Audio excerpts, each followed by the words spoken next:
Ma conviction, c'est qu'il a été enlevé, parce que le dossier l'établit clairement. Il y a beaucoup de témoignages. Ma deuxième conviction, c'est qu'il a été détenu au palais présidentiel, tout de suite après son enlèvement. Ça a duré, on pense, 2 jours. Et le juge a d'ailleurs trouvé au sous-sol du palais présidentiel une cellule qui correspond exactement au témoignage dont on dispose.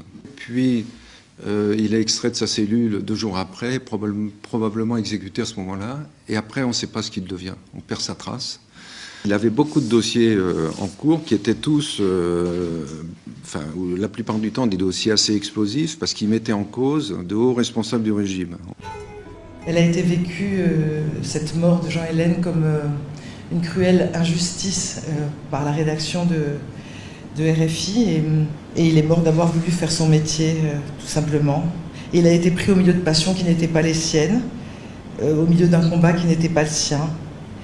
Et à travers sa mort, c'est au fond un des piliers de la démocratie qui était visé, puisque le droit fondamental, celui d'informer et celui d'être informé, est un droit constitutif de toute démocratie.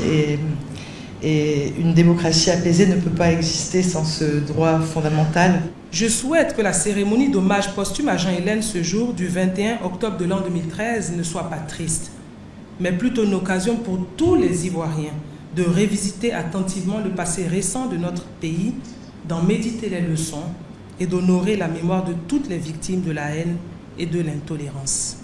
Personne ici n'a oublié. Les familles des victimes continuent de se recueillir là où leurs proches ont été tués.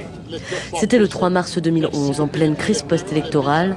Des femmes pro-Ouattara sont descendues dans les rues d'Abobo manifester contre Laurent Gbagbo. On était fatigués, donc il fallait que nous les femmes on sorte pour venir expliquer à Laurent Gbagbo qu'il doit nous laisser la liberté.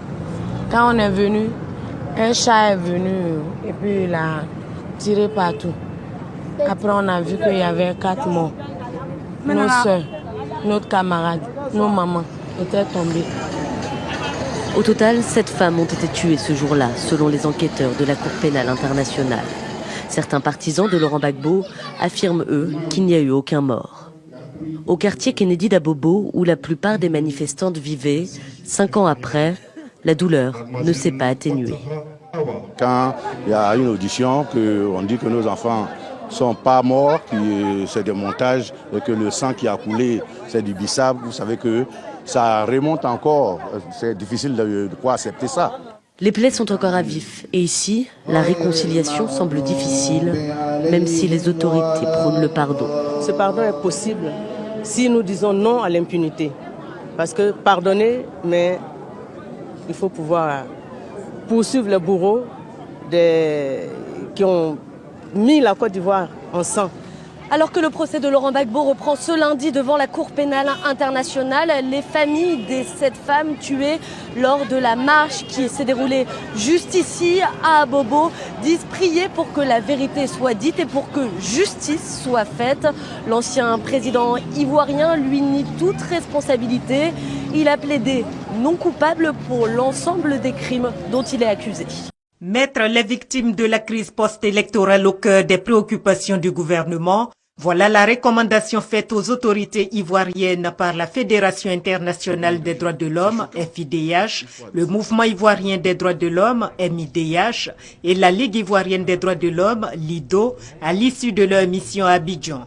Pour ces organisations des droits de l'homme, cela suppose 3 choses: le recadrage de la CDVR, la commission dialogue, vérité et réconciliation, la mise en œuvre des conclusions de la commission nationale d'enquête, ainsi que le maintien et le renforcement de la cellule spéciale d'enquête chargée de faire la lumière sur les crimes de la crise post-électorale.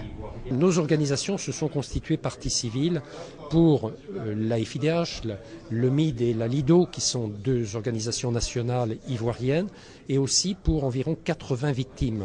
80 victimes, mais victimes des 2 camps. Ce que nous préconisons, c'est justement de maintenir en vie cette cellule spéciale et loin de la supprimer, de lui donner les moyens d'aller le plus vite possible jusqu'au bout de sa tâche, et je répète, sans sélectivité, c'est-à-dire en poursuivant des deux côtés, dans les deux camps, les présumés responsables. La FIDH, la LIDO et le MIDH sont convaincus d'une chose, seule la justice permettra d'aboutir à la réconciliation nationale en Côte d'Ivoire. C'est pourquoi ces défenseurs des droits de l'homme sont opposés à l'impunité et à l'amnistie.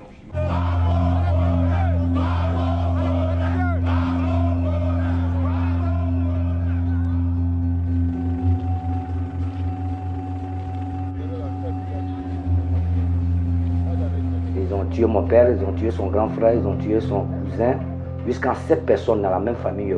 Moi-même, par fini, ils m'ont violé. J'ai dit, pardonnez, laissez-moi. Il dit non.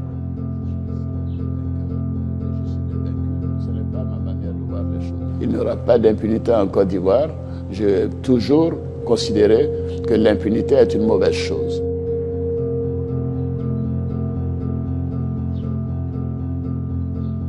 Il faut que ces gens-là soient condamnés. Dans la Côte d'Ivoire, prochainement, il y aura la paix. Tant qu'ils ne sont pas condamnés, là, toujours les mêmes choses vont se répéter.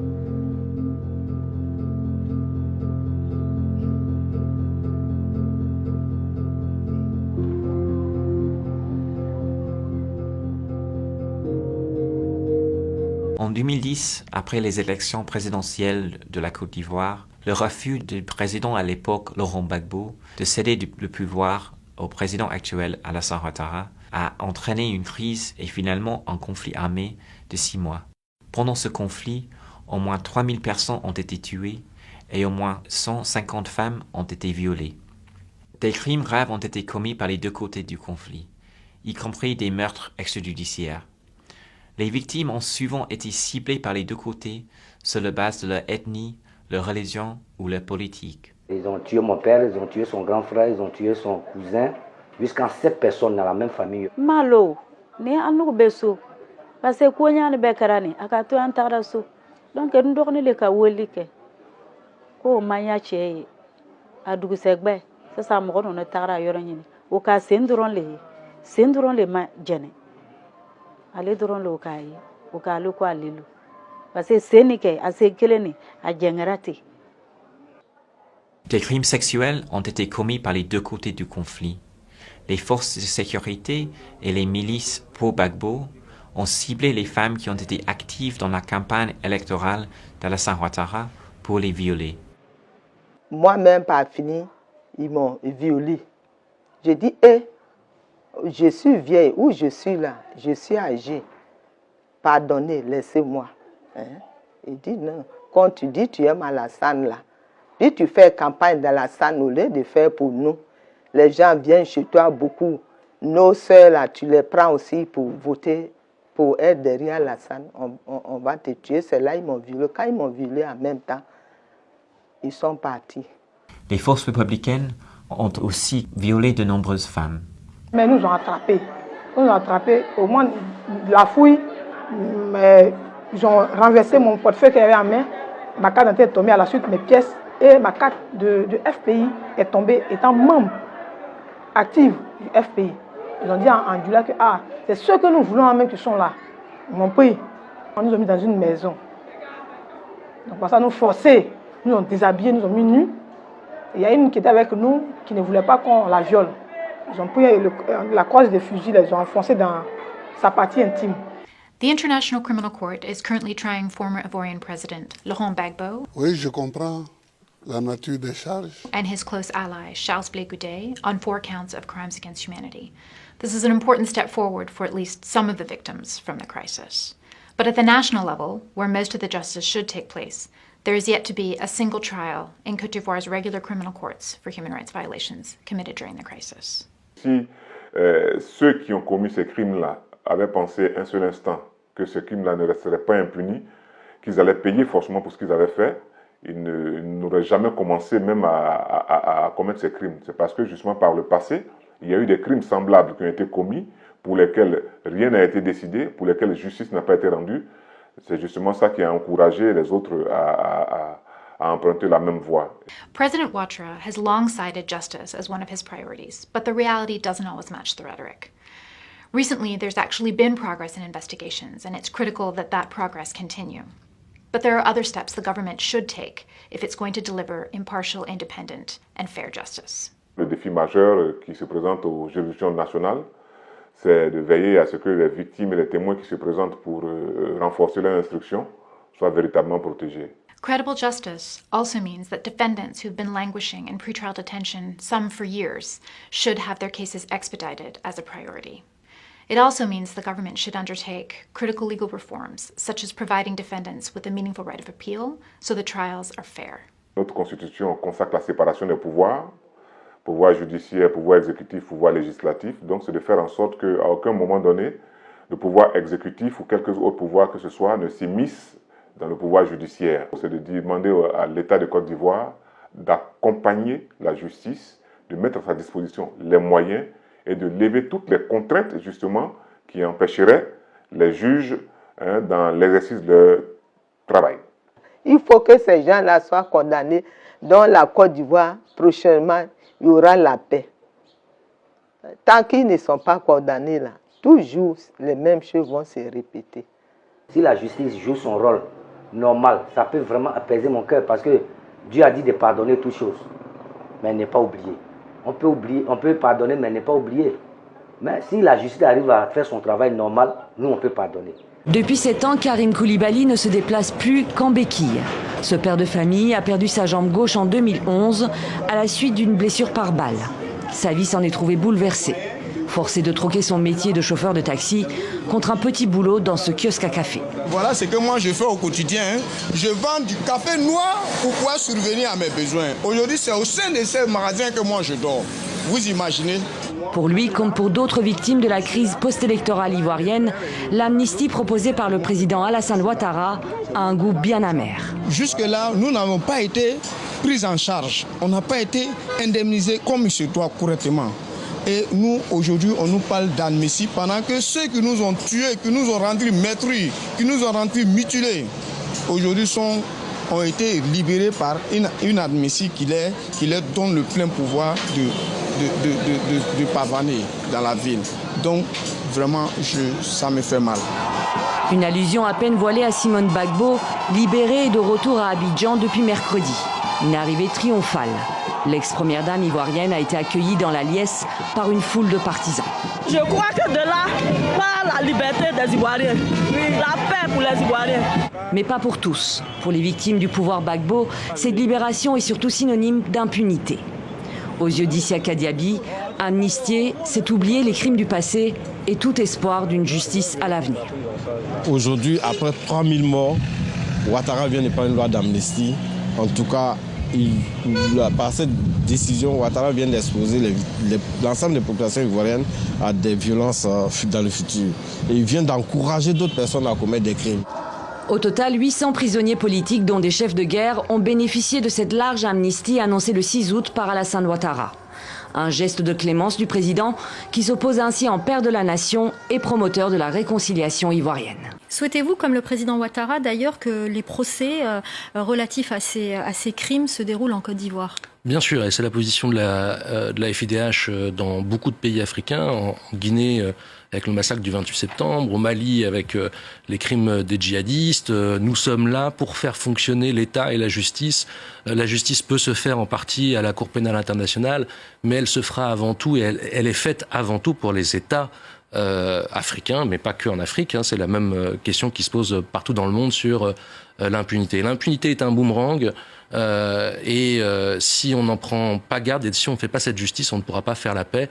Preuve en est d'ailleurs les mutineries à répétition qui se déroulent en Côte d'Ivoire, 4 en 2 ans, sur les 2 dernières années. On ne fera pas l'émergence sans un minimum de justice. Il n'y aura pas d'impunité en Côte d'Ivoire. J'ai toujours considéré que l'impunité est une mauvaise chose. Je sais que les élections présidentielles en Côte d'Ivoire prévues à la fin de l'année 2020 suscitent parmi vous des interrogations, peut-être chez certains des appréhensions. Je suis pour ma part confiant dans la volonté et la capacité du peuple ivoirien à franchir dans la paix cette étape importante pour la démocratie ivoirienne. La Côte d'Ivoire doit continuer d'ouvrir de nouvelles pages prometteuses et demeurer un modèle pour le continent. Je sais qu'elle en est capable et qu'elle en a la force, et nous ferons à notre place tout ce qui aidera à aller en ce sens. Henri Konan Bédié s'en est pris à la candidature controversée d'Alassane Ouattara. Face à la convaincue, un seul bulldog, irrépressible, irréversible, la désobéissance civile. Le chef du Parti démocrate de Côte d'Ivoire fait partie des 3 candidats retenus par le Conseil constitutionnel aux côtés d'Alassane Ouattara. Le président qui brigue un 3e mandat après la mort de son Premier ministre et dauphin. Mais la Constitution limite les mandats présidentiels à 2, une disposition qu'a annulée le Conseil constitutionnel en août. L'opposition avait immédiatement contesté la légalité de cette décision, notamment dans la rue. Des manifestations et des heurts avec la police ont fait une 15aine de morts. En meeting pour Alassane Ouattara, le Premier ministre Ahmed Bakayoko a accusé les opposants de vouloir déstabiliser le pays. Il y a des gens qui souhaitent le pire à la Côte d'Ivoire. Ils ont envie de voir la Côte d'Ivoire brûler. Ils ont envie de voir la Côte d'Ivoire à feu, à sang. Il faut leur dire que la Côte d'Ivoire sera en paix. Une situation volatile, d'autant plus que les partis d'opposition souhaitent se rassembler. Depuis Paris, où il est en exil, l'opposant Guillaume Soro a affirmé être en contact avec Henri Konan Bédié et a appelé les autres partis à la synergie. Donc il ne peut pas avoir d'élection en Côte d'Ivoire. Voilà, dites, écrivez que Guillaume Soro dit qu'il n'y aura pas d'élection en Côte d'Ivoire. Bien sûr, les bureaux de vote ne seront pas ouverts, puisque nous allons empêcher leur ouverture, comme nous empêchons à l'heure actuelle la distribution du matériel électoral. Est-ce que la réconciliation n'est-elle pas en panne parce qu'on n'a pas jugé tous les partisans de cette crise post-électorale? Naturellement, cette réconciliation suppose, selon nos textes, que les crimes de sang ne font pas partie. La réconciliation suppose d'abord le jugement, c'est-à-dire la justice. Il n'y aura pas d'impunité en Côte d'Ivoire. J'ai toujours considéré que l'impunité est une mauvaise chose. Au regard de ce qui précède, la mission rend hommage au peuple de Côte d'Ivoire pour sa maturité exemplaire et pour son sens élevé des responsabilités. Félicite les organes de gestion et de supervision des élections pour la bonne organisation de ce scrutin. Condamne bien entendu les violences causées par l'appel d'une partie de l'opposition à la désobéissance civile, exprime sa compassion à l'ensemble des familles des victimes et appelle les autorités compétentes à traduire les responsables de ces incidents devant la justice. Si on n'en prend pas garde et si on ne fait pas cette justice, on ne pourra pas faire la paix. Preuve en est d'ailleurs les mutineries à répétition qui se déroulent en Côte d'Ivoire, 4 en 2 ans, sur les 2 dernières années. On ne fera pas l'émergence sans un minimum de justice. Mes chers compatriotes, cette échéance électorale nous rappelle que le respect de notre Constitution et des institutions de la République sont les seuls garants de la démocratie et de la stabilité pour notre pays.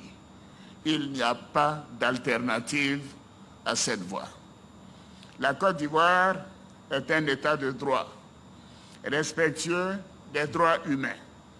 Notre Constitution garantit à chaque citoyen le droit de vote.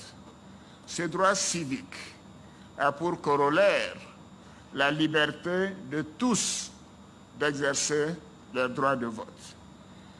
Après l'élection présidentielle de 2010 et la malheureuse crise post-électorale qui a occasionné plus de 3000 morts, notre pays a renoué avec des élections apaisées en 2015. En effet, l'élection présidentielle de cette année-là s'est déroulée dans un climat de paix, nous faisant légitimement penser que le temps des violences électorales était définitivement révolu.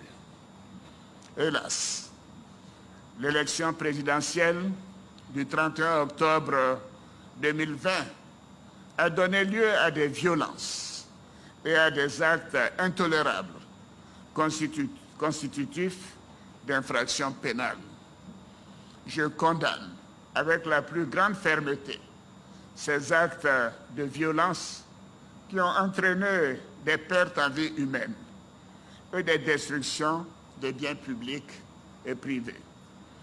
Ces actes graves, je le dis, ne doivent pas rester impunis. Il faut mettre fin à l'impunité dans notre pays, car c'est une exigence pour le respect des droits humains. Nul n'est au-dessus de la loi. Je veux que cela soit clair. La vie des Ivoiriens et des populations vivant en Côte d'Ivoire ne doit pas être sacrifiée pour nourrir des desseins politiques.